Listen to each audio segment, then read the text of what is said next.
Hi everyone, Sam from DMTI, and in this video today we're going to look at how to use the ratio table to work with completing some measurement conversions.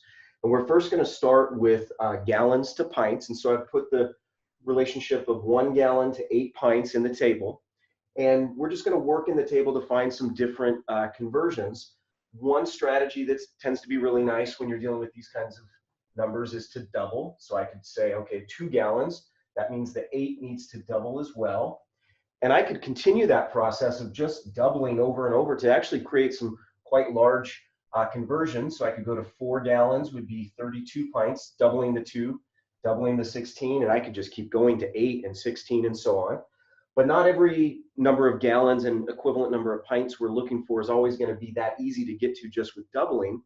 So I can find some other tools here within the table to make this work. So for example, 5 is an easy number to multiply by, but let's say for some reason I'm just not thinking about 5 times 8. So if I want to find 5 gallons, I can actually look at the 1 and the 4, which means then I would add the 8 and the 32 together, and that gets the total number of pints. And now that I have 5, if I need to find a combination that's not particularly easy, like 7 gallons, how many pints would be in 7 gallons, I can actually take the 5 gallons with the 2 gallons, that gets me 7, which means I'm going to add the 40 and the 16 to get to 56. Another tool that's kind of nice here is you can actually move into fractions if you want. So for example, let's say I needed to find how many pints were in 7.5 gallons. I could go back to my original 1 to 8 ratio, and I could partition that 1 in half, or think about as dividing by 2. I can then do the same thing with the 8. I can partition that in half to get to 4. And then by putting those two parts back together, I can find a combination that just doing the computation by itself without the table might have actually been pretty difficult for some students.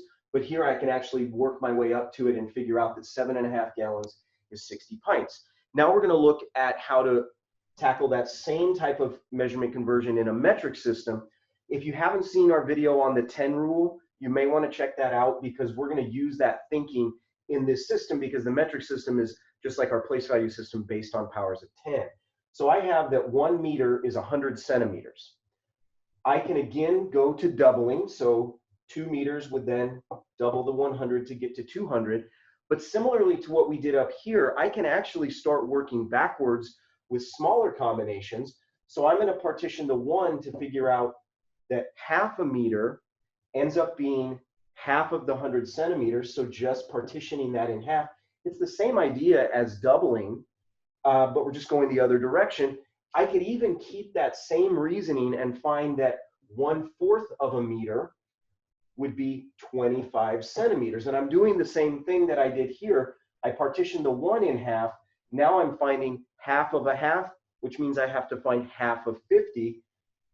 And by using those smaller combinations and just thinking relationally, I can find that 1 and 1/4 meter would be 125 centimeters. So those are some ideas on how to think through these measurement conversions with the ratio table. It's one of our favorite tools, and often makes some math that might be intimidating and just trying to do with paper pencil algorithms actually ends up being a little more conceptual and a little more accessible.